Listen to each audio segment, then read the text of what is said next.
इब्राहीम अलैहिस्सलाम के पैदा होने से पहले उस दौर के बादशाह नमरूद को कुछ नजूमियों ने बताया कि हमारे इल्म के मुताबिक तुम्हारे इस मुल्क में एक बच्चा पैदा होने वाला है जो बड़ा होकर हमारे दीन को खराब करेगा और लोगों को हमारे बुतों की इबादत से रोकेगा।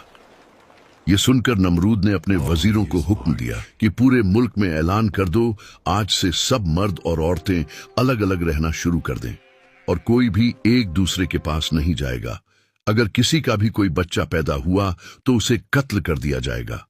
लेकिन जब इब्राहीम अलैहिस्सलाम पैदा हुए तो नमरूद से बचाने के लिए उनकी मां उन्हें शहर से बाहर एक गार में छोड़ आई, ये सोचकर कि नमरूद के हाथों कत्ल होने से बेहतर है कि इस गार में ही उनकी जान चली जाए।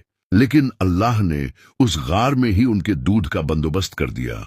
वो अपना अंगूठा चूसते और उनका पेट भर जाता। जब कुछ दिन बाद उनकी मां देखने के लिए आई तो वो हैरान रह गई। इब्राहीम अलैहिस्सलाम गार में जिंदा थे। फिर वो उन्हें दूध पिलाकर वहां से चली गई। फिर दोबारा कुछ दिन बाद आकर देखा तो तब भी वो जिंदा थे और बहुत तेजी से बड़े हो रहे थे। इसी तरह वो कुछ दिन बाद आती और उन्हें प्यार करती और दूध पिलाकर चली जाती। इस तरह 13 या 14 साल गुजर गए और इब्राहीम अलैहिस्सलाम उसी गार के आसपास बड़े होते रहे। एक रात इब्राहीम अलैहिस्सलाम ने आसमान में चांद को चमकता हुआ देखा और कहा, शायद ये ही खुदा है। थोड़ी देर बाद जब चांद छिप गया तो उन्होंने कहा कि ये खुदा नहीं हो सकता, क्योंकि खुदा खत्म होने वाला नहीं है। फिर सुबह हुई तो उन्होंने सूरज को देखकर कहा, शायद ये ही खुदा है। लेकिन जब शाम को सूरज गुरूब हुआ तो उन्होंने कहा कि ये भी खुदा नहीं हो सकता, क्योंकि मेरा खुदा हमेशा रहने वाला है, खत्म होने वाला नहीं। फिर अल्लाह ने आसमान के पर्दों को हटाकर इब्राहीम अलैहिस्सलाम को अपना अर्श दिखाया और अर्श पर मौजूद तमाम चीजें भी दिखाईं। कुछ वक्त गुजरा और जब शहर में नमरूद की सख्ती कम हुई तो इब्राहीम अलैहिस्सलाम की मां उन्हें शहर वापस ले गई। इस तरह उनकी जान बच गई और उन्हें नबूवत अता हुई। इब्राहीम अलैहिस्सलाम बुतों को पसंद नहीं करते थे। वो लोगों को अल्लाह का पैगाम देते और बुतों की इबादत करने से रोकते थे, लेकिन वो लोग उनकी बात नहीं मानते थे। एक दिन हजरत इब्राहीम घर से निकले और शहर में घूमने लगे ताकि खुदा की मखलूक को देखें। चलते चलते वो एक जंगल में पहुंचे जहां उन्होंने एक आदमी को इबादत करते हुए देखा। उसकी आवाज बहुत खूबसूरत थी। इब्राहीम अलैहिस्सलाम उसके करीब खड़े होकर हैरानी से उसे देखने लगे।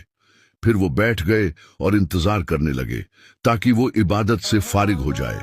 नमाज खत्म करने के बाद उस आदमी ने हजरत इब्राहीम की तरफ देखा। हजरत इब्राहीम ने पूछा, तुम किसकी इबादत कर रहे थे? उसने जवाब दिया, मैं इब्राहीम के खुदा की इबादत कर रहा था। हजरत इब्राहीम ने पूछा, क्या तुम जानते हो इब्राहीम का खुदा कौन है? उसने कहा, वही है जिसने तुझे और मुझे पैदा किया है। हजरत इब्राहीम ने कहा, मुझे तुम्हारी इबादत का तरीका बहुत पसंद आया है। मैं चाहता हूं कि तुम्हें अपना भाई बनाऊं। मुझे बताओ तुम्हारा घर कहां है ताकि मैं जब चाहूं तुमसे मिलने के लिए आ सकूं।